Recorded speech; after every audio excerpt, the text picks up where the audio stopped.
Greetings, everyone. This is Yoftahe Mulatu Gabru from the Yoftahe Show. We are live today at Wednesday, 8 p.m. Eastern Time. Today, I have Dr. Suzanne Nicholas. It's an honor to have her on my show. We're going to be talking about healing your money story. We all have a different kind of relationship with money, and sometimes we don't even think we have a relationship with money. How we use it, why we use it, and how we spend it, it does depend on the mental state that we are in. So we will be divulging in a little bit more on how to have a better relationship and how to have that dream that we always dream about, the life we want to have. So Dr. Suzanne, it's an honor having you here tonight. Can you hear me, Dr. Suzanne? I can hear you. Okay. Yes, thank you. Thank you. Thank you for being on the Yoftahe Show. It's an honor to have you here. Money is always something that a lot of people have a hard time talking about. So having you here and then divulging into it is going to be an interesting topic today. But before we start talking about money, let's talk about you. For the people who don't know you, a little bit introducing yourself, who you are. For the guests that are viewing us today, we are live on YouTube and Facebook Live. For those of us who are watching, please share and like and join us for an amazing conversation tonight. Thank you, Yoftahe. It's a pleasure to be here. To introduce myself, my name is Susan Nicholas. I'm a former physician and surgeon, and I experienced what is called a conscious awakening, or what I've recently called a conscious awakening, back in 2012.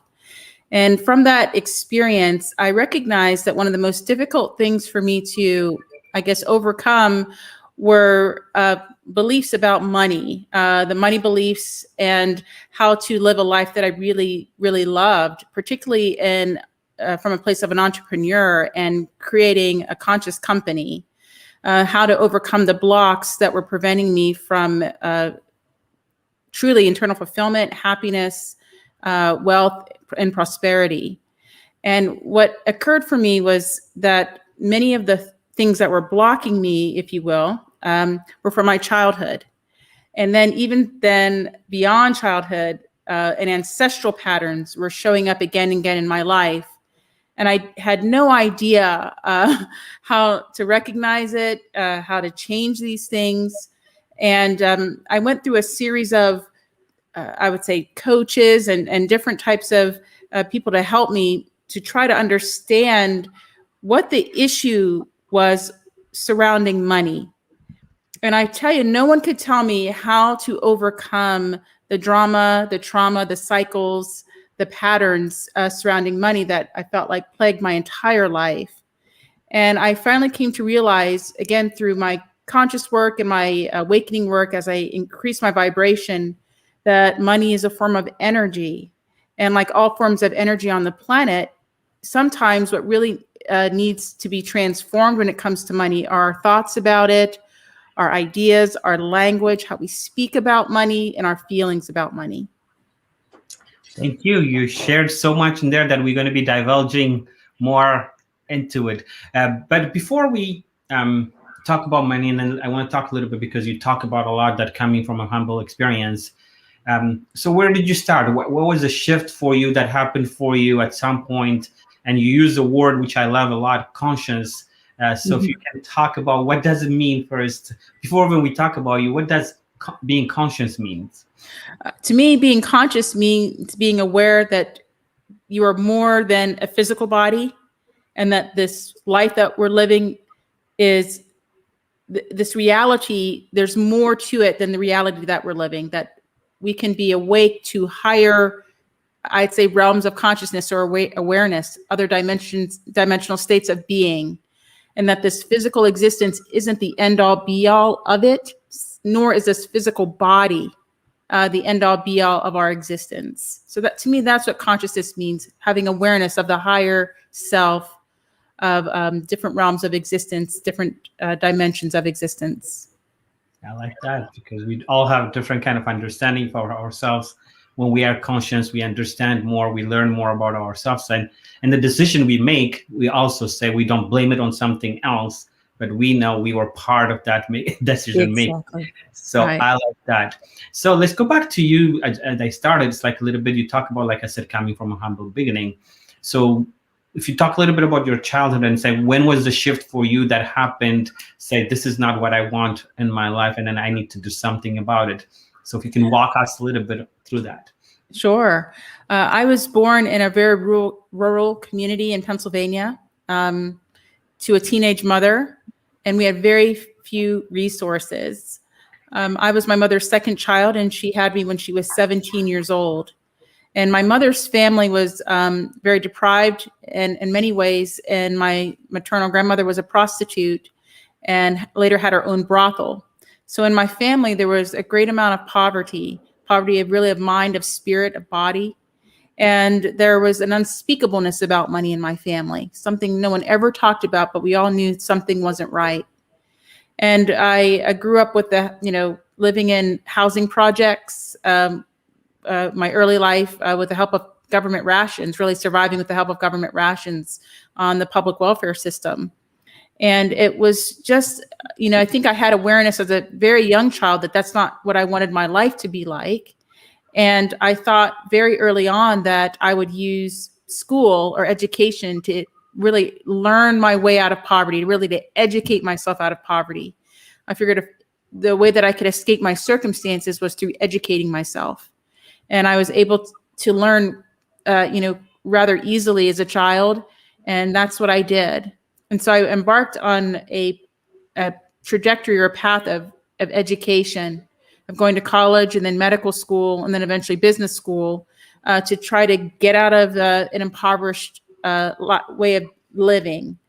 But I think what shifted was when I was at the height of my medical career and I was training as a cardiothoracic surgeon, where I had reached the height of my worldly successes and I had done more than I really had even imagined I would do, but had this emptiness inside, like this unfulfilled, this soulful void, this very crevasse void. And I knew that I had to do something dramatically different with my life to go on living. Like I was at to the point that I believe I was having a crisis awakening. I like that awakening. It's definitely, we will divulge even more to it because you come from much, just in this few minutes, you just talked about where people might say, if I went through what she went, I will give up with life, or there is no outlook. You talked about prostitution in the family and many relationships, but that's going to be something that at some point it does have to affect you, because prostitution by itself, what do we exchange money for? And it does understand your self-worth. We'll talk more down the road. Your self-worth and your net worth, it does have a lot to do with what you do. So from where you came from, it's really amazing to hear your story and then understand where you are with it. So that's very interesting. So we'll divulge as we go. But before when we do that, so just at a basic level, what is money? So because we're going to be talking about money, we'll talk about more interestingly. But if we have to talk about just basic, what's money? Yeah, money, from a very basic, I would say, understanding for us is a form of currency. And I think we have to think about why we call it currency. And a current is really about flow, and particularly the flow of energy. Electricity runs in currents, water runs in currents, it flows. And I think our money, we separate it from that higher understanding and meaning of it. So our money, our physical dollars and cents, or those mere abstraction, those numbers on a digital display, really are the material, if you will, parts of our money. But our energy also has an energetic component, and we all recognize it because we have this aspect of feeling empowered with money and disempowered in the absence of money. So we use the idea of money and power interchangeably in many of our conversations. So with that, you said it's a currency. We are the one who set this world. We created a world that costs something, and then we have to exchange something with it. At some point, if we go back far enough, when there was no currency, we exchange maybe I don't know, grain for Exactly. for Yeah, we have a very complex barter system now, right? so at We some use this point, currency to exchange value for products and services. Basically, at the very, very basic level, it's an exchange. It's a measure of value for products and services. And we have a currency that's almost like the middleman of it. So you might have a service and I might have a service, and we're going to exchange it with this currency. Or I might have a product and you might have a need for my product, and I will give you my currency in exchange for your hard work or whatever you've created. And so we have always had forms of exchanges. We just call our exchange mechanism, our transaction mechanism, money. And we've created a whole, what I call, construct around it, a whole money construct. Our financial systems, our economies, all of it, our currencies within it, all of our transactional tools. That's part of a very complex money construct in the third dimension that we're all a part of. We all use it. And we've required this currency for our very survival, like for the very survival of our physicalness. We actually now need it. We rely on this currency unless we go back to exchanging goods for goods and services for services, go back to the barter system. And so now that we're in the money construct, how do we thrive in it? Because what happens is there are lots of constraints in the money system, and it's very dense, very third dimensional, I don't know that I've ever heard the feelings, the credence of your feelings, having any impact in the financial world. I don't think it's ever been a consideration. But something, Yoftahe, it's all the money in the world has not resolved our financial problems, has not brought people out of poverty. All the currency that's flowing around the planet hasn't solved it.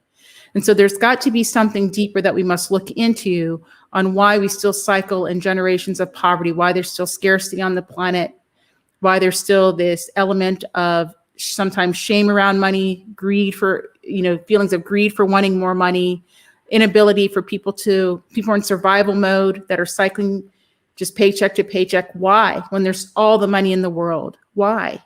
And so we have to look, I believe, deeper into ourselves for the answers and really the reasons why. So that brings me actually to even, like you said, a deeper conversation to it. We have all the money. It's not like we are short of it, and we print at it every single time there is some kind of crisis comes up. Yeah. Government prints it and then throws it out. But you don't see any, call it disparity changing, shifting. There's still so many the same problems persist. So I think that brings me to the conversation, like you just said, the relationship that we have money, and then we have to find something deeper in us on how we use it or how much value we put on it. Because at the end of the day, it's what we decide to exchange how much money it is. So how do we value ourselves? Or do you think you just talked about it? If I go buy a car just for bull vigor and says they may tell me this car is worth $20,000, at some point I have to decide whatever I earned is worth and I'm willing to exchange it. So what is value, or how do I describe, or what is my relationship with the money and the value that I give to whatever I'm exchanging? So how do I'm able to understand that? Well, I think there's the value of products and services on, I think, the surface level, and it's, there's a consensus value given to products and services, but then there's the self-worth value that I believe is an inward reflection of your outward financial net worth. And so when we feel unworthy, I believe that we can only attract and have what we truly feel worthy of having.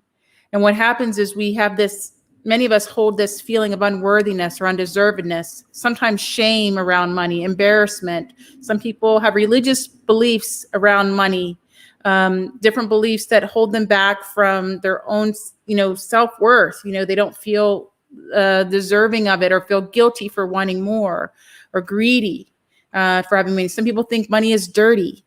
And so when we when we harbor those feelings about money, what shows up in our outside world are a reflection of those feelings that we have about money.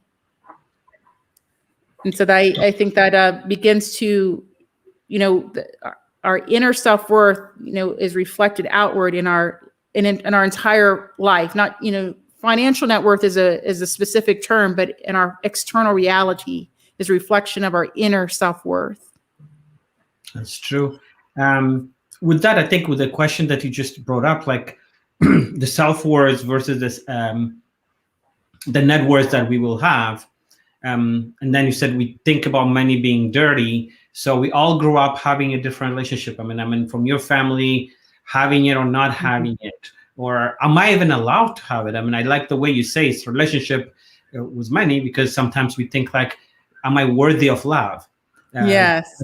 See it. So how do we relate it? So for the people, sometimes for the clients or whoever you're working with, what do you think the biggest hurdle is for them to be able to understand, I am worth ABC, I am worth this much? How do you make them or help them shift? So what do you see the most challenge that they have? The biggest challenge that I see that we have with our own self-worth is that we've for so long been conditioned to only give credence to someone else's value of us. So many times we've worked jobs or been employees and someone told us what we were worth and we believed it. And I think a more insidious lie is the unworthiness, the story we've told ourselves that we're not good enough in some way. And we hold on to beliefs like that inside of us. And then when it comes for us to declare our own self-worth, our innate self-worth, we have no idea what we are worth. And that comes forth when we are starting businesses and pricing our services, our goods and services. We often don't know what we are worth, particularly when we're in a service business, when it's something that there isn't a comparable product to match it with. And so we downplay our self-worth. We have difficulty charging for services, our own services, when it's up to us, because we've been so conditioned to look outside of ourselves for someone else to tell us what we are worth. And it's really, it's not really about the money, the dollars and cents, so to speak. It's about your innate self-worth. It's about how you truly feel inside that determines your outward worth and how much you're willing to say, this is what I do, and this is what the value of my services are. Many of us have very much difficulty doing that because we're so conditioned to have someone else tell us what our worth is. It's good. I like the saying that Jim Rohn says, it's like the market pays you what your value is based on what you tell it.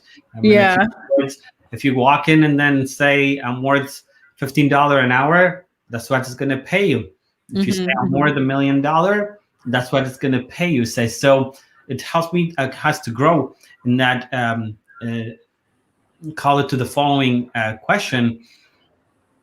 You just talked about it, like the self-worth about it, but at the end of the day, especially if you're selling products, it's easy. You're comparing it with others, but it's like if you're comparing and you're talking about, let's say, as a coach, for example. Yeah.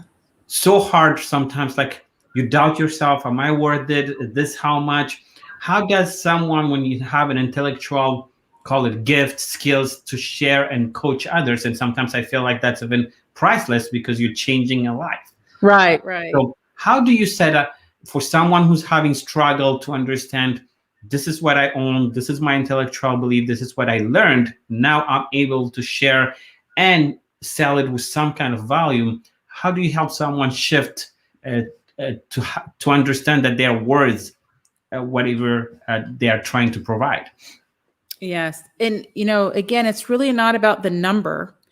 What people will come up with the number when they clear the energies that tell them that they are unworthy or undeserving, or they're shame, or they're too proud to accept money, or if they feel greedy for wanting more, or they feel that it's a sin to have a lot of money, or that rich people are evil or no good or criminals. And so until that clears up, then they will not, I believe there'll be enormous barriers to declaring their own self-worth because they don't have it. They haven't the foundation of it is not there. So for me, when I work with my clients, it's really getting to the root of the beliefs, like uncovering them. What are the beliefs that we are holding? Sometimes we've held them since childhood or even before before we had language to speak about it. We came into an environment on earth, in a family, and we really embodied the energy of it.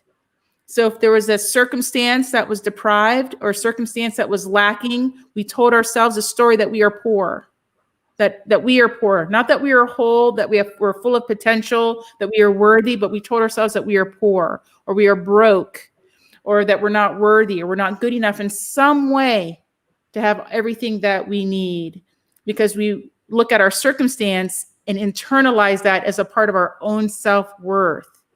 And so we have to go back to the core of it and decide what is the belief that needs to be really unrooted for the individual to begin to recognize their innate self-worth. And sometimes these are ancestral patterns, like they're generational and goes back, ancestral patterns that have to be uncovered to be able to overcome this. And so there is an element of coaching and speaking about it and bringing awareness to it, but there's also a part of transforming that energy that sometimes needs a deeper level of healing. I like that. For those who are watching, thank you for being here. We are on Facebook and YouTube Live. This is a Yoftahe Show. Please share and invite your family and friends, because tonight we're talking about money. That's going to be able to change not only money, but something that's going to change your life, because this is the understanding most of us sometimes hold us back. With what you just said, I want to divulge a little bit. For you or for others, sometimes, like you said, there is a first time that we have what I call the first memory of money, or the first time we saw it. If you are kids growing up in the family, you saw family fighting about money, or you saw your neighbors having certain kind of college, nice cars, nice house, and you didn't have it. So at some point you developed the understanding how you're going to go for it, what you're going to chase. So where do you think, or when is it really, is there a moment as childhood that something is ingrained or is impacted and it's hard to have that released? So at what stage would you say?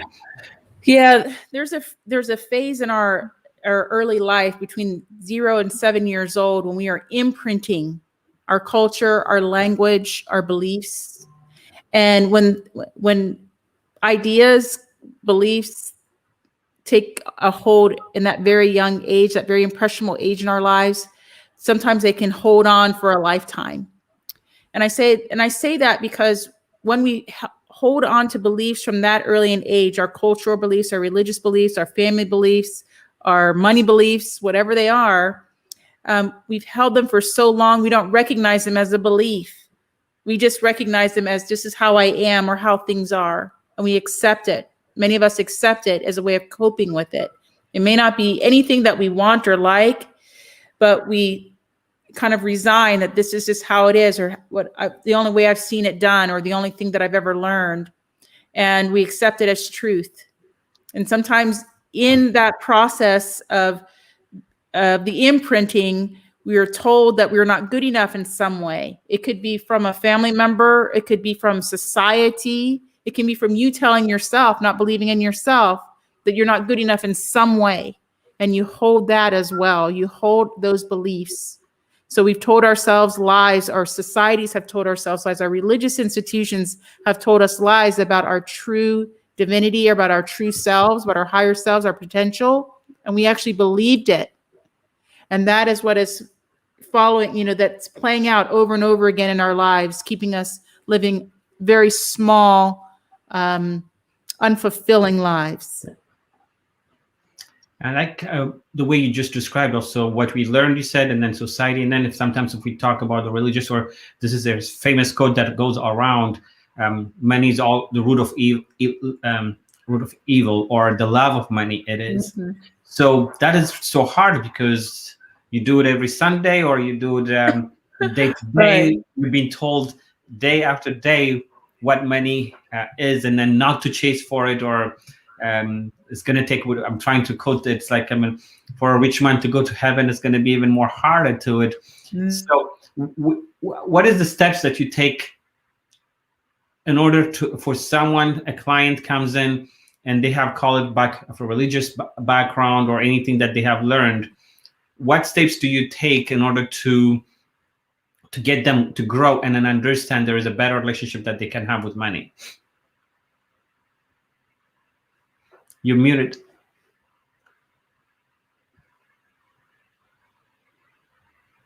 Did it happen?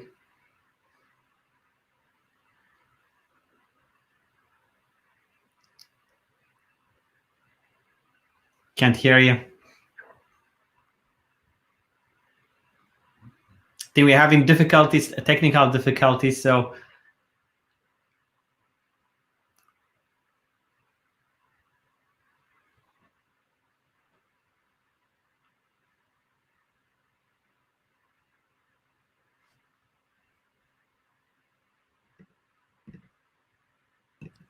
Is it okay?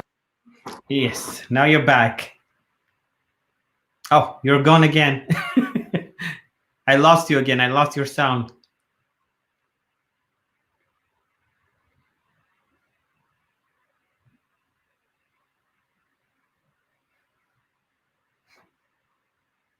Well, you can do, maybe if the laptop is not working, if you can join from your I'll send you the link on your phone. Okay, for some reason, yeah, it's switching. It's going from my default mic to a different one automatically. So I don't know why it's doing that. I'm sorry. If it does happen again, then I'll just have you log in from your phone, I guess. Okay. I'll be our backup. Okay, so you were saying, I think if I can you hear me now? I can. I Okay, can. good. So what are the steps that you would take from someone who's been learning so much, call it from religious aspect or from parents, in order to get that person unstuck and have a better relationship? What would be the steps that you would be taking? Religious beliefs are very personal. And I think when we talk about uncovering religious beliefs, each person has to ask themselves, is that true? Or is that serving them anymore? And you can probably look at many examples in your life where that religious belief hasn't held water, but sometimes we hold on to it because it's a part of our identity. And so people have to come to a place when they're ready to release that. And until you're able to release it, I say, when you have your conscious awakening, when you increase your vibration, those heavy, antiquated beliefs cannot come along for the ride. There is a dismantling of an old before the new is rebuilt. And the old beliefs, those heavy energies can't come along for the ride. They must be transformed. You really must reclaim all of your energy to raise your vibration. And so that's a personal choice that each of us make to examine our beliefs. And we decide if we're going to hold on to the bitter end or if we're going to transform them and let them go. I believe it too. And I think sometimes also it's like, I mean, the people who are teaching it, I don't think they are teaching the true concept of the Bible when it comes to money, because nothing in the Bible tells you have to be poor. So they need to be able to understand, and then the interpretation comes up a little bit different. With this, I think it goes in, and sometimes we feel like money is your master, or you're the master of money. And for people to be able to understand how to use properly the money, is like where money doesn't, is it possible money can be your servant? Let me put it that way. Or is there, do you understand and how you use it properly? You are the one, instead of making money your servant or using it as a tool, is there a moment that in our life that we can be, call it slave to money? Well, I think we are in a relationship with money, but I think most of us are in an unconscious relationship with it. We're always dealing with money. And I think it can help to think of money as a friend, even an intimate relationship, a loved one. And how would you treat it? Would you treat it like a slave? Or would you be a servant to anyone or anything? And most of us would say, no way. So why would we have that relationship with our money? Money is a conscious, it is energy with its own unique consciousness. And I believe we have to think about money in a way, in a new way, like in a higher way, a different perspective about this very powerful force. It's a benevolent energy that wants to serve us, but we have treated it, terribly. I mean, like we would not treat anything that we loved. And so once we come into awareness about our relationship with this energy, and I believe money has its own unique consciousness, its own way of speaking about it, thinking about it, using it, observing it, gratitude, the flow of it. There's so many aspects, just like in any relationship. There's nothing singular, men and women, we aren't simple, easy. We have complexity. And so does this energy of money. And it has a way of working, just like if we were understanding the laws of electricity or hydropower or solar power or thermal power. It has its nuances and complexity, something that we must learn to be able to handle this energy. And the same is true about the energy of money.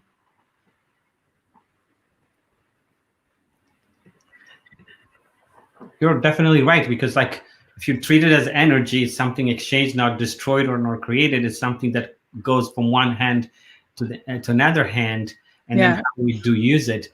So with it, I think like just trying to understand, is there, I mean, sometimes we hear it, so a law of attraction. Can you attract more money, and can you make money disappear from you based on your mindset and who you are? I think the answer is yes, but I think it's deeper than mindset. It's about the energy. It's about the feelings that emanate from your soul, like from your heart center, what you truly want. And so you spoke of the first law of thermodynamics that states energy is conserved. It is not created nor destroyed by us. It changes state. And sometimes what is in need of transformation or change of state when it comes to our money, our beliefs about it, our ideas, our language about it, how we speak of this force, and our feelings and beliefs. That's what's in need of transformation. And when it comes to the manifesting part of it, the attraction of it, I believe that's when we have the alignment of our thoughts, our language, our feelings and beliefs, when they are all aligned, when we are treating this as a form of energy, and we have a love for it, a respect of it, gratitude for it, we can be in a flow state. We can flow with money. And that really comes from a state of gratitude, of trust in the universe, or whatever you want to call that ultimate source of all creation. It comes from that place. That's where money finds you. You don't need to be chasing it. And you don't need to be hustling and working so hard, because I think we get out of, we're so busy doing that we can't be. We cannot just be. We cannot be in flow. Anytime somebody is inspired or something is flowing to them, they just have to be open to receive it. And that's what we are lacking when we're so busy doing. We're literally blocking the flow of this energy that is our money. How do you come to a realization you're blocking it? Like something has to click in to be able to understand it, or sometimes you get so comfortable saying this is all that life is. But how, or what are the tools, or like I said, what are the signs that you can understand that you're stuck and you're blocking that flow? The signs that you're stuck and blocking the flow are when you see the same patterns and cycles over and over and over again. I say the times may change, you may change, your relationships change, your location, geography may change, but you feel the same. The feelings are the same. And so you see scenarios that trigger that feeling over and over again. You say, here it is again. That feeling that in the pit of your stomach, wherever you feel pain when there is money. I always say, when there's not enough money, where does it hurt? And when you feel that over and over again, you know that you haven't yet transformed that energy, that there's a belief under it that needs to be uncovered and finally transformed before you can overcome that scenario. And once you know that you've transformed the energy of that, when you see the scenario again, and it no longer triggers that feeling in you again. Because you see, our feelings, there's a secret that we've never been told about our feelings. And that is, our feelings are meant to be felt. And also, our feelings are the language of the universe. You know, what we truly feel inside is what is reverberated out to the universe, and is what is returned to us in our physical reality. That, you know, our feelings create that substrate of creation. And so when we say we want one thing, but in our heart we feel unworthy, what we get are more things that we want that we feel unworthy of. That's how powerful we are as creators of manifestors. I think this brings me back to one thing that you had on your website when you talked about, like, when growing up, I never seemed to have enough money. I was told that money doesn't grow on trees, and that I would have to work very hard to earn a lot of money, you said. So a lot of people get stuck with that. And then every time that they want something, family and everyone around us is telling us, money doesn't grow on trees. Money doesn't go on trees. You have to hustle, got to get out there. Yeah. So, you know what? Yeah. I think, okay, there's a couple things. I do think that there are things to be done. There are things to be done. I don't want the attraction of money to be like a lazy vocation where I do nothing. I just be still and it shows up for me. I do believe that we need to be in service to humanity in some way. There's something that we must do. And I think being in service to humanity in whatever way resonates with you, whatever your gifts and talents are, that you are giving back, that you're not keeping it to yourself and squandering it, but you are giving to others, whatever it is that are your gifts to share, whatever form that takes. And then that's when it's like a give and a take. There's a balance. There must be an equilibrium. You cannot just breathe out and give. You must be open to receive. You must breathe in. I can't just do, I must be. There's a doing and a beingness. And I think we don't know when to break that. And we're so busy doing, we're so busy holding, we're so busy fighting, we're so busy that we don't leave ourselves open to receive. We don't let the river flow. We don't let the current move. We're just holding and stuck.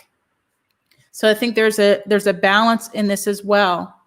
And I think the way to come out of those energies when you feel like you're doing what it is you're doing, but there's a gap where the money hasn't yet shown up, that's when we need to be and give grace and allow it to show up in any form that it takes. And this also reminds me of the continuum of wealth, the continuum of money. It's not just the dollars and cents. When you are in flow state, you will receive connections and ideas. You'll receive customers and clients. Your health will improve. Your relationships. You will have time. You will have autonomy of this resource we call our time. There's so many aspects, your ideas and creativity, all of it is the energy of money. That all brings you all the resources that you need. They come in different forms. It may not just be the physical dollars and cents. It may be a discount. It may be a gift. It may be something, surprise money. You never know. But the idea is to be open to it in all ways that are congruent with your true purpose, like with your passion, that are congruent with you, that feel good for you. So there could be lots of money through drugs or trafficking or other things. But if that doesn't resonate with your soul, then that isn't your money. That isn't how your money is going to come with pain or different things.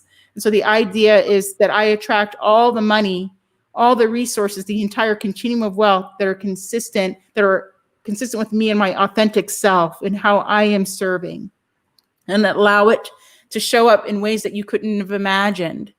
So sometimes we are limited because we remember the past and we say, well, this happened before, or I was, never open to this possibility.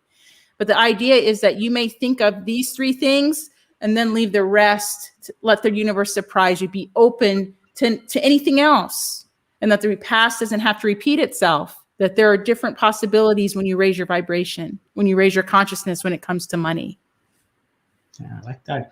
Sometimes even when it shows up, you don't even know it's there because you're too busy doing other things and you can't even take advantage of it as it is right there.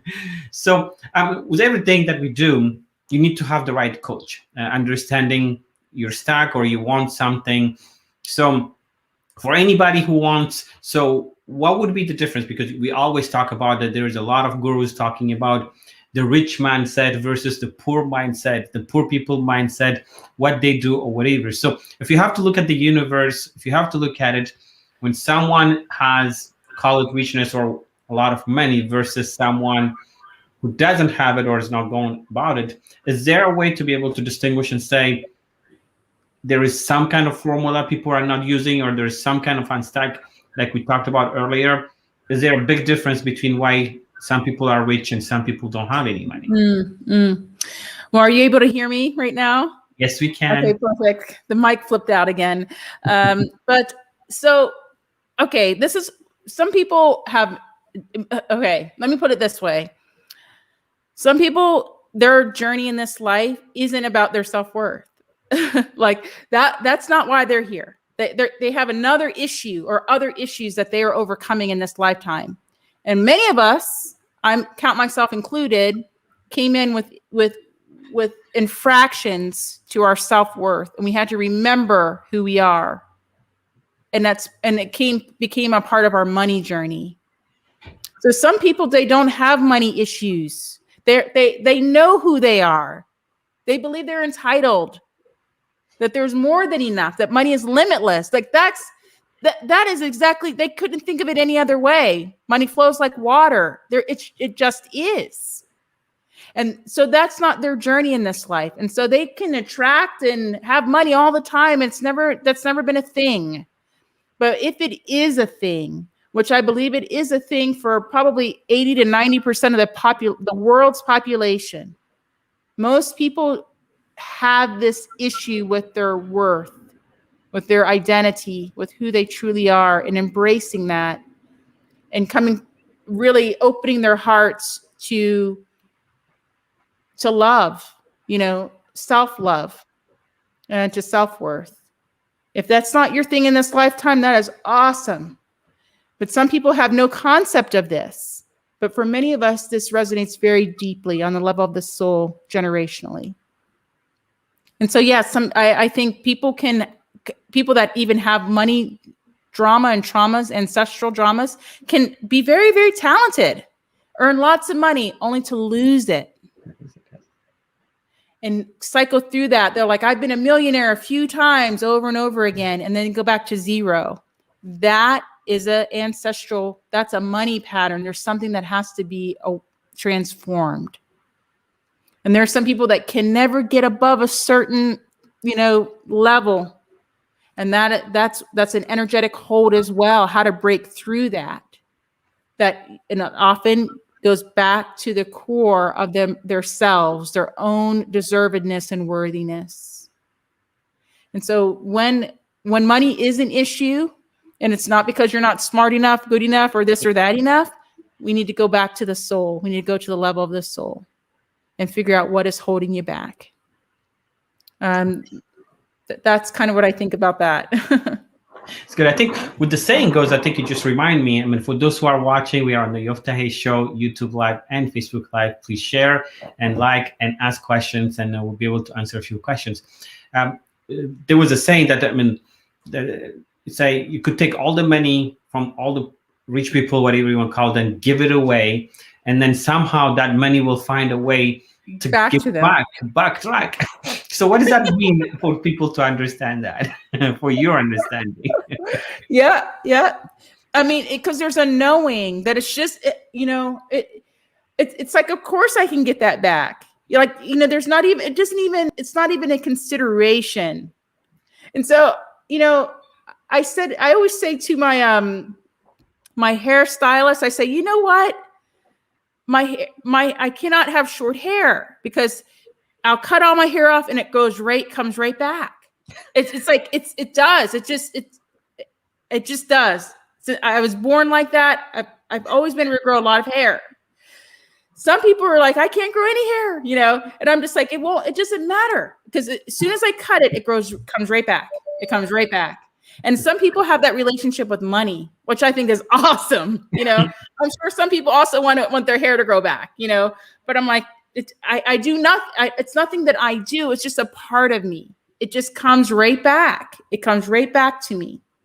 And so I never worry about it. I don't worry about it. I'm like, yeah, it's just going to grow right back.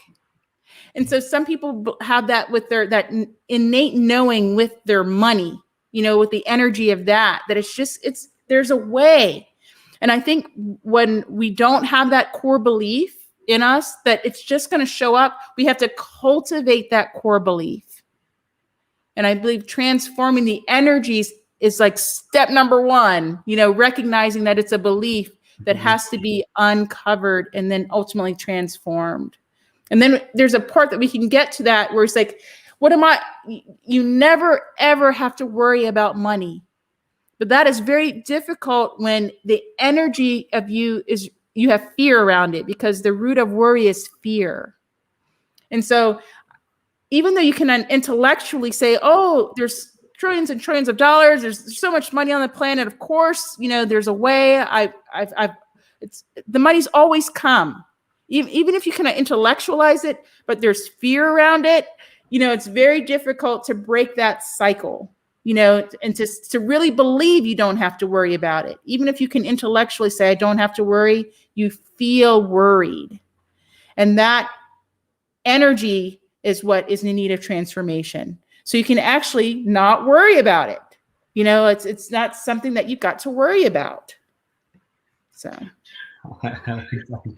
hopefully, can this be taught? Can we teach people how to attract money? I think I think we can teach people how to recognize the beliefs and to transform them. And then the money flows. Like money finds them. Yeah. Just in surprising ways. You never know, like your life literally can change in a moment, in just a moment. It just takes one, connection or one client, it's all it takes to just shift. And that's what I believe. We're not expecting the miracle. We don't believe it can happen for us. Yeah. But I tell you, it happens all the time. Things happen all the time. There are shifts in people's lives all the time. And most of us can identify with the shifts that we don't like. Like they recognize, I can be in a car accident, or I can die any moment, this and that, but not that their whole world can open up in any moment.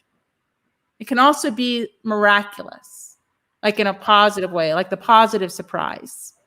We recognize and we expect the negative one, but not the positive one. So we often focus on that which we do not want.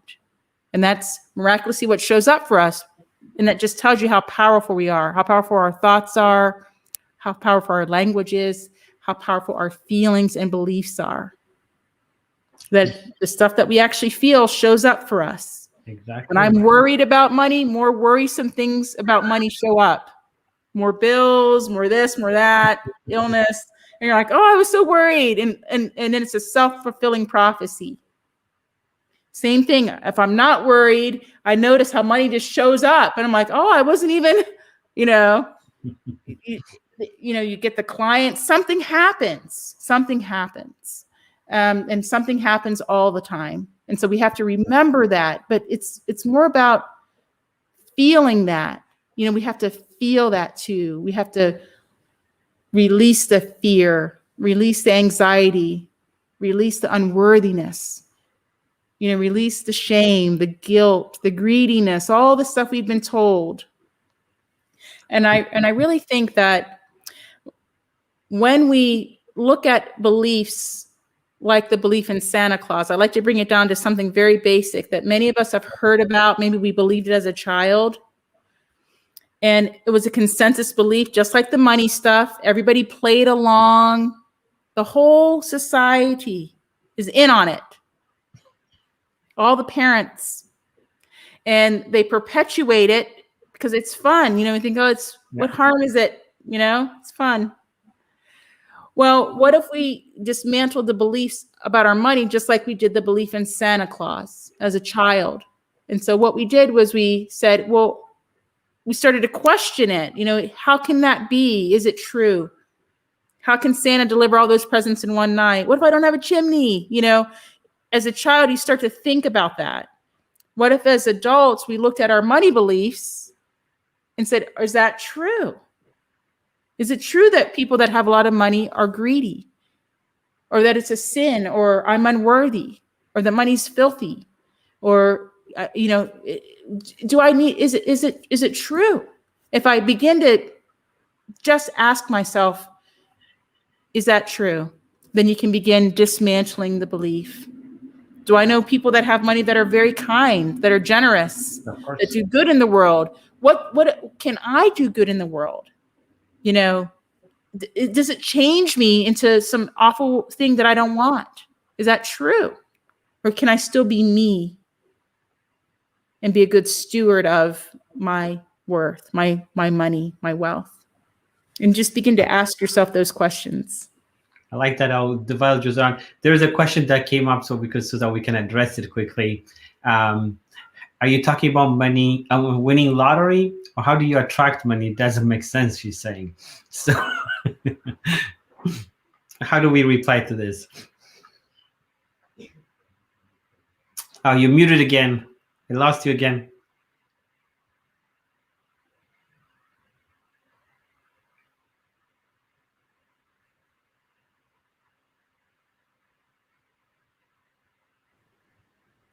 Okay now? Yeah, you're back. Yeah, I don't know why. I know. So yeah, winning the lottery is a way, not the only way, to attract money. And when I talk about attracting money, I'm talking about doing what it is that your gifts are, your talents. How are you serving? What are you doing to better yourself, your family, your community, society, humanity? What are you doing? And then that is the way that money is, you attract money to you by being in service, by doing what it is that is your passion, that serving from the love of the heart. There's nothing wrong with winning the lottery. What's most important is how you feel in your heart. What am I doing to serve? And then allow the money to flow to you. By doing that, what you feel happy and joy about, we need to manifest our money from a place of joy and love, of gratefulness, of gratitude, of respect, of happiness, of bliss. I mean, that's really what this energy of money wants us to recognize. So, I want $1.8 million for my dream home. That's nothing. That's nothing in the whole scope of things. So what do I do? If I look at my dream home and it's $1.8 million and I tell myself I can't afford it, it's going to be so hard. How am I ever, there's not enough houses. This, that. I tell myself that story. I'm sorry, I'm getting feedback. Feedback. Yeah, you're back now. You're good. And then we lost you.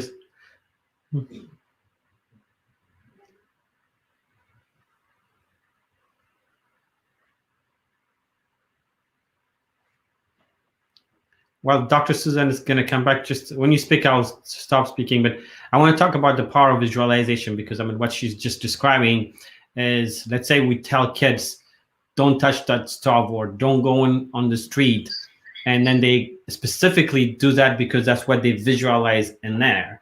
But if we tell them what to do properly, and then tell them, for example, instead of telling them like don't cross the street, but which side they need to be, we're telling them what they can visualize, and then they'll be able to do it. So we have to be able to visualize what we want and where we want to be in order to attract it, and then in order to work for it. So, but if we're always talking about the negative, and that's part is visualized, and then we block and it puts a fear in ourselves, Mm-hmm, so not to even go for what we want. So go ahead, Dr. Exactly. Suzanne.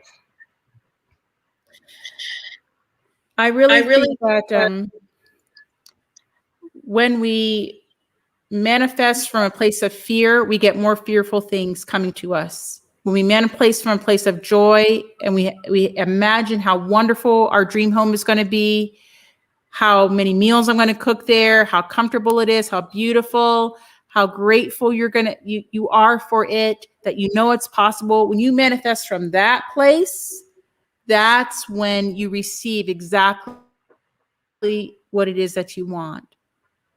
Versus I say one thing, I want this beautiful home, but inside I'm fearful. I don't feel worthy. I don't believe it's too much for me. I'm not good enough for it. So I see more and more things that I want that I don't feel good enough for, or that are unaffordable to me. That's what shows up in my reality. But if I manifest from a place of joy and happiness, of bliss, of inner knowing, of worthiness, of deservedness, then that is what shows up for me. So we have to get our language right. We got to get our feelings right. We got to get our energy right, because we are very powerful creators. We every reality that we are in, we've created. Yes. Most people don't take responsibility for that because they don't like what they've created, because they're creating unconsciously. They're creating from a lot of hard felt feelings, like difficult, painful feelings. That's what they're manifesting from pain, from deprivation. I like that. I'm going to add to it, because there is a saying that everything happens twice.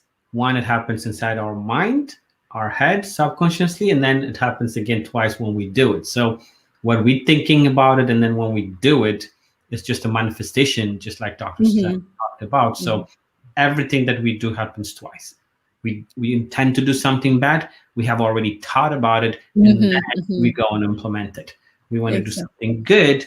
We're thinking about that good, and then we go and implement it. Yeah. So we want that money, we want that big house. We have to think about it, and then find a way to make it manifest, and then make work for it, and then we find a way for it. Yes. So we have to shift that thinking. The same thing that go ahead if you want to add. Yeah, I was going to say, and shift your beliefs. Believing that it's possible for you, whatever it is that you want. Yeah. Just like the saying goes, if you think you can, or if you think you cannot, you're right. Yeah. So you just have to decide which one you want to be. Yeah. With this dream that you just talked about, it's like sometimes a lot of people says, oh, I want to go to this vacation, or I want to have this big house, and whatever dream that they have, and then they make money an excuse not getting it. So how do we have that relationship back again to it? It's like money should not be an excuse of not achieving of what we want. Because it's so I was told this a while ago, and I didn't understand it either, that anytime that it's never about the money. It's always in what I never understood, or no one could ever tell me, well, then what's it about? Because it can look like I just don't have the cash for it. I look at my assets, I look at my bank account, and there just isn't enough. So I'm like, well, I guess I can't do it. But it's never really about the money, because the money there's like I said, there's trillions upon trillions upon trillions of currency around. It's just why don't you have it? Like why haven't you raised your vibe to be in a place that you can receive it? Why are you not open to receive? And that's the real question. And so when we can get to the root of that, why, if there's something that I do not yet have, I recognize it as something, there's a resonance inside of me that's not allowing it yet. Even if I don't like that, even if I don't, that's not what I want, or that's not what my intention is. But it asks me to go inward to figure out what is going on within me that's holding things up. What is that? And then I begin doing my work of introspection, my inner work, to figure that out, to transform that energy that is holding me back. I say there's like rings of expansion, like we're in our comfort zone, and then we want to get out of our comfort zone. We see something higher that we really want, but we've never had it before. that means we've never held the vibration to have it yet. We've never reached that yet. So we start to see things that we want out of our comfort zone, and that requires a vibrational shift within us to be able to attract that, to be able to hold that vibration.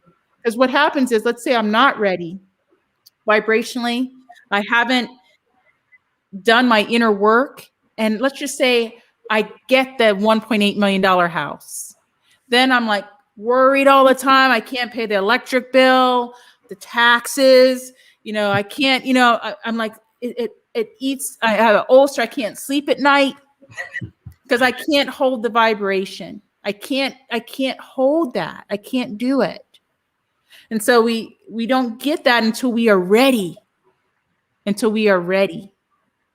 And so there's something about being ready for it. And it's part of, there's a doingness of being ready, and there's a beingness of being ready. That's what we call being ready. I've got to be ready, like a beingness. And that's what we're often not ready for. And I think that's why a lot of people that win the lottery, people that win dream homes, don't keep them. No, they don't. Yeah. They can't do it. They say, oh, I can't afford the taxes. I can't afford the electric bill. I can't keep it. They feel like they've got to give their money away. They gamble it away. They lose their money over and over again. That it's a cautionary tale because they haven't yet raised their vibration enough to hold it.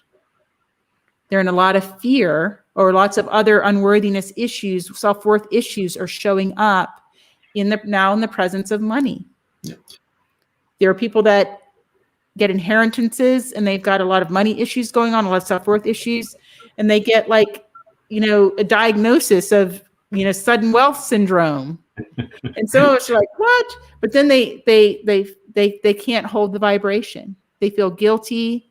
Their relationships suffer. Some people go into deep depressions. Some people will literally give away and lose their money because they can't hold it.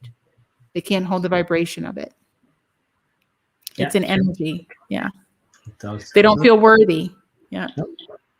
Yeah, they don't feel worthy, and then they don't know how to spend it, or to really keep it and attract it, and then the way it's supposed to be intended. So it becomes. I have heard you talk a lot, most of the time, recommending the book by the Sarah McCrum, Money Loves You. What was it? Love Money and Money Loves You. Yeah. So can you summarize that for us a little bit? What is it about that? Because sometimes the title by itself can be, it's like, this doesn't make any sense. Well, so I had the occasion of meeting Sarah McCrum in November of 2019 at a retreat in Santa Cruz. And I was the first time I'd ever heard of her or her book. And I recognized, well, it's a channeled book, and it's about this woman, a business owner, lost her business, all her money, and said, if I were money, what would I want to hear? What would it say to me if money could talk to me? And then she began getting these channeled messages, and she wrote this book from the perspective of money. Like, what would money say to you? And I think it's brilliant, and I love it because firstly, it's a channeled book. And for many that will trigger people, but the way that I see channeled books and how I've come to see channeled books is that I believe someone, an individual on a planet, was entrusted with a message from the universe, and they were given that message to share with humanity.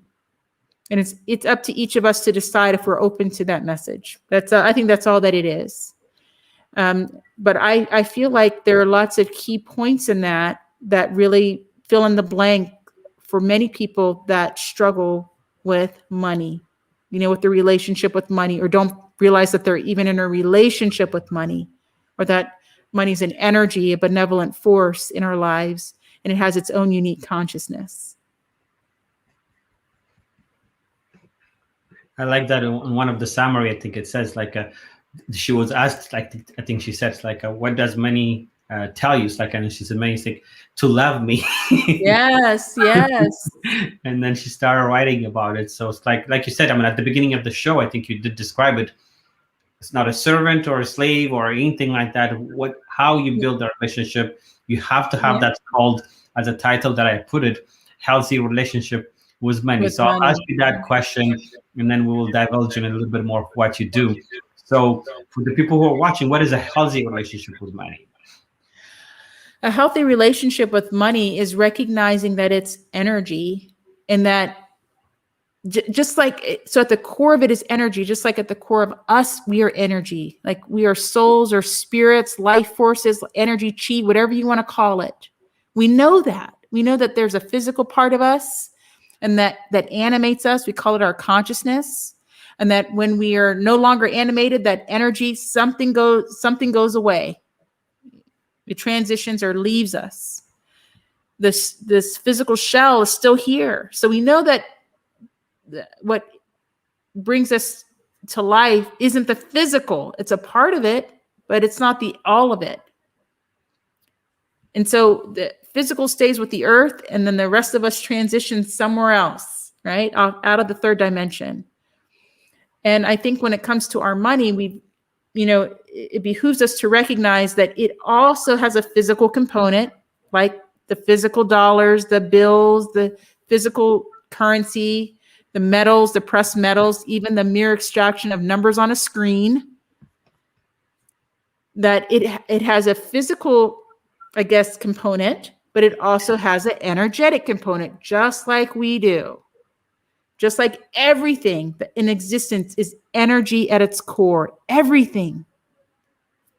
And so if we can get to a basic understanding or basic acceptance, perhaps, that could money be a form of energy, like we are a form of energy as well? And then how would we treat any embodied energy, anything that has a form, whether it be our pets, our plants, our planet, each other? How would we treat each other if we were in a relationship with it? Just if you even had that thought, if I were in a relationship with money, or money were in a relationship with me, how would I want to be treated? Then you'd want to be loved. You'd want to be heard. You want to be respected. You would allow, if you love that person, they can come and go. You're not going to hold them hostage. You're not going to hold too tight. You're not going to throw them out. There's like a ebb and a flow. Like there's a comfort level of having a relationship with anything that you love. How would you treat it? Then treat money the same way.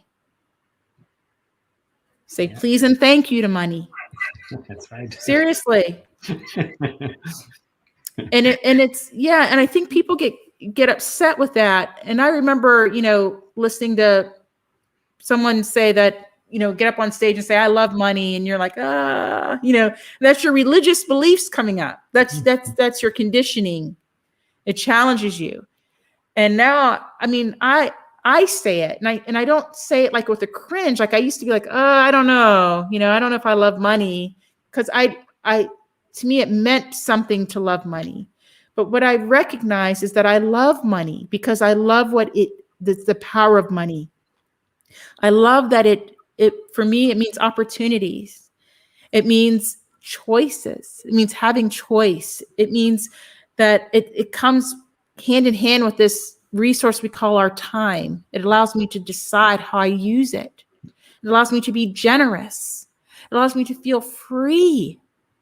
It allows me to feel like unrestricted, expansive, like anything is possible. I feel empowered.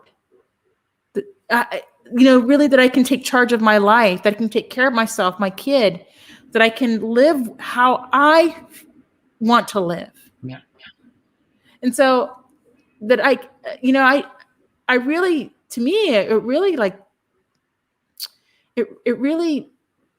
to me, it's like the time part of it, like being able to decide how I use my time, what work I take, which I don't, what clients I have, which I can choose. Yeah. And when I'm in a flow state with money, I'm like, I can do it. I can have whatever I want, and it's not an issue. I can go wherever I want. And I like that. I like the freedom.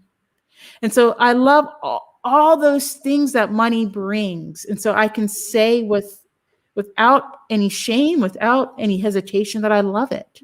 I love having money. I love it. I do. And I know I feel differently if I'm in a constricted or restricted state where I'm afraid, of not having money versus I'm like, oh, I got this. Completely different energy, completely different feeling. And I love the feeling of the expansive feeling of it. I think it's amazing. And I love having lots and lots and lots and lots of money in my life. Personally, I love big deposits. I love big money. I'm not afraid of it. I'm very excited when it comes, just like someone you love, it's like getting a big hug, like you can't wait to see. That's how I feel about money. I'm like, oh, this is going to be awesome. When money shows up, I'm like, we're having a party, like it's good. Yeah. I like that. And then just to add with what you just said, because sometimes people are afraid of it, doesn't turn you to something that you're not. I mean, money makes more of you, whatever you are. If you're a giver, if you have more money, that means you're going to give more. If you're what do we call it, greedy or stingy type of thing, if you're someone, you'll still be that. Yeah. You still creative. Yeah. Not $10, you never give a $1 away. You could get $1 million and you will never give anything away. Right. You have to be someone who has $10. You shared $1 with someone else. Yeah. You get $1 million. Now you are able to give $100,000. Exactly. It makes more of who you are, what you are. It doesn't change the core value of who you are. So money is just a tool, just like Dr. Suzanne said. It gives you that tool of freedom that where do I spend my time? How times that I can be with my family, with job that I take, and when to say no. It gives you the permission to be able to do that. So we should not be afraid of loving money as long as our core value doesn't change and we use it properly. So I like that. We're coming to the end of the show. So pretty much I want to describe a little bit of what you do. You're watching the Yoftahe Show. We are live on YouTube channel and Facebook. Please share and like. And you're learning a lot tonight. So let me take you back to who Suzanne Nicholas is, how people can reach you. So if you can describe a little bit, this is a beautiful website, Dan, beautiful picture too. So if you can tell us a little bit about this website, if someone visiting SuzanneNicholas.org, what can they find? Yes. So, I'm an international speaker. I speak about human consciousness. My speaking platform is the frequency of money. I'm also a TEDx presenter on money consciousness, overcoming generational poverty. So you can learn more about me, my speaking platform, hear my TED Talk on the site. I'm also a podcast host. So I host a Be Conscious podcast. I talk about all things conscious, including about the consciousness of money, the frequency of money. I'm a writer, an author of books, and I write conscious books for adults and children. And it's really a part of my conscious media platform. And it's really to do what I believe I'm on the planet to do, which is to raise the vibration of the planet to awaken humanity to consciousness.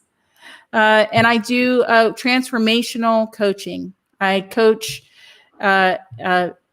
physicians, professionals, really who have reached the height of their worldly successes, but have that sense of emptiness, that they're unactualized, unfulfilled, and haven't really done it, whatever it is, to fulfill their dreams, to live a happy and fulfilled life. And so, yeah, that's me in a nutshell. Transformational coaching, speaking.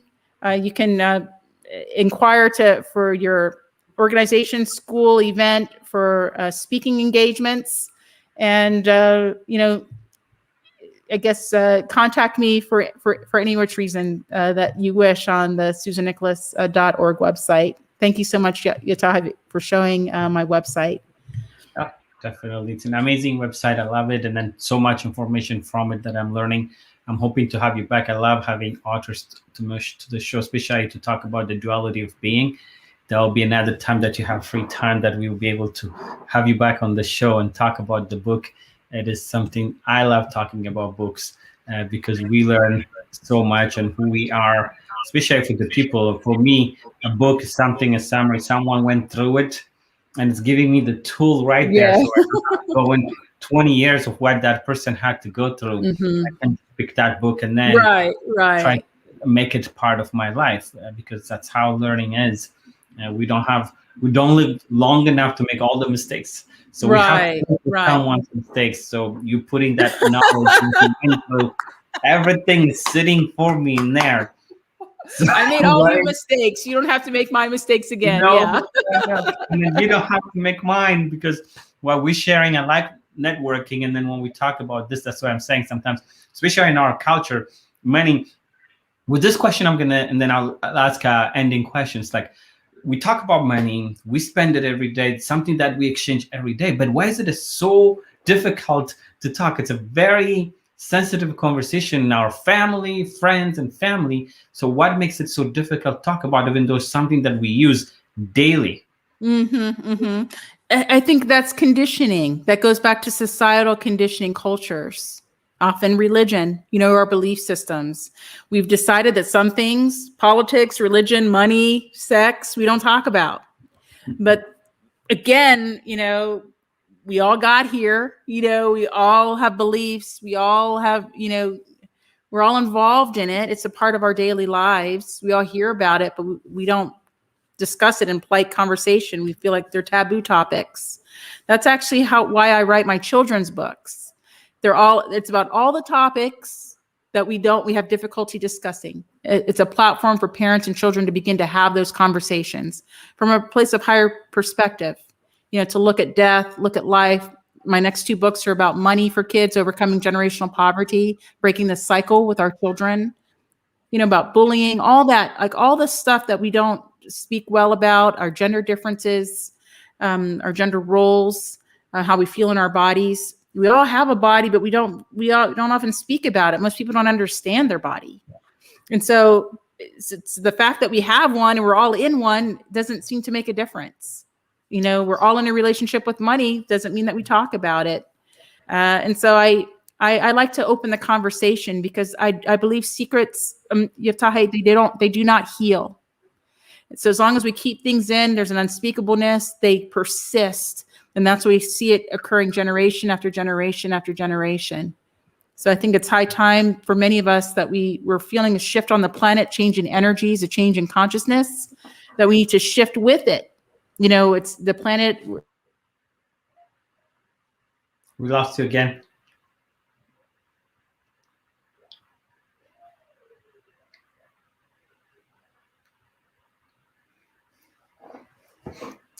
I apologize. Like, I know sometimes the technical issues is part of it. Hopefully we'll have it back. I think you're muted for now. If you can unmute, maybe it says muted. Yeah, it gives me a message that the mic switches to a different default mic. And then I think you get the message before I do. Yeah, before I can change it. Yeah. So I like that. We have a lot to share, because especially when it comes to kids and in the books, something that we always have to really talk about, because I think there's an echo. Let me do this. So we definitely have to have that shift of mind, especially when we're kids, when we start teaching them, and when we have to build that relationship for the kids, because before they become adult, they have to have that belief system that they can change it. I'm going to ask you one last question. Is you mentioned this, like when we were talking last time, like especially the scarcity mentality. Like sometimes, like you describe it really in a beautiful way, and then I'll let you describe it when you use the analogy of a cell phone. So if you can go ahead and then describe that, where it's like, just because I'm charging my phone, it doesn't mean I'm taking it away from someone else and running away from it.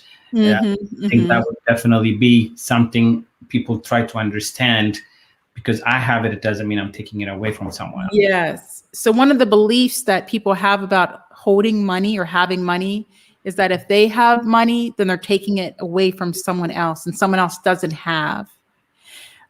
It's kind of also falls in the line that if of that not deservedness, like if I win, I don't they may feel guilty about winning the lottery because other people are more needy than them or something like that.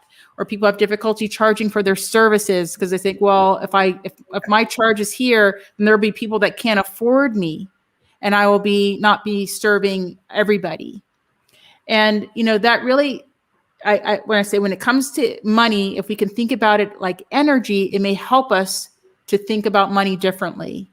And if money's energy, we can have some understanding of electricity being energy, of solar, hydropower being energy. And if we think about it like that, we can say, well, if I charge my cell phone, am I taking away from someone else having their lights on or using electricity?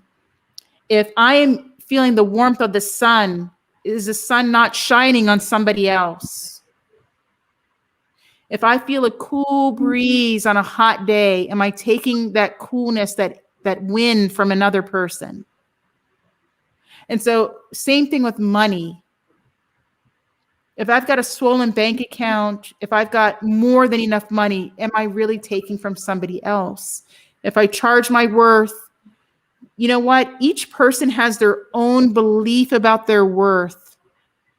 So if I charge $5,000 for my service and somebody charges $50,000, then the people that I'm attracting can pay $5,000, and there's somebody that can pay $50,000, and there's a person for them. That's where they are. And so as long as we recognize that we are all in different places in our own self-worth, in our own abilities, we're all at our different frequencies, we're all vibing differently, that me charging $5,000 doesn't mean the people that can only pay $50 are unserved. They're served by somebody who charges $50 because there's somebody out there that's charging $50. Exactly. And the same thing with, I'm an international speaker. If I must charge my worth. Exactly. Because if I go out there and say, well, don't pay me or pay me only $1,000 or whatever, then they're not going to think I'm any good. They're going to be like, well, she doesn't value herself, so why should we? But if I hold my what is my value, then I believe myself worthy. And so I remember when I created my speaking contract. In it, I was a standard speaking contract. And in the standard speaking contracts is like your accommodation, your hotel, like your flight, your food. And I put in there, first class airfare. I said, I want 5-star hotels. I want,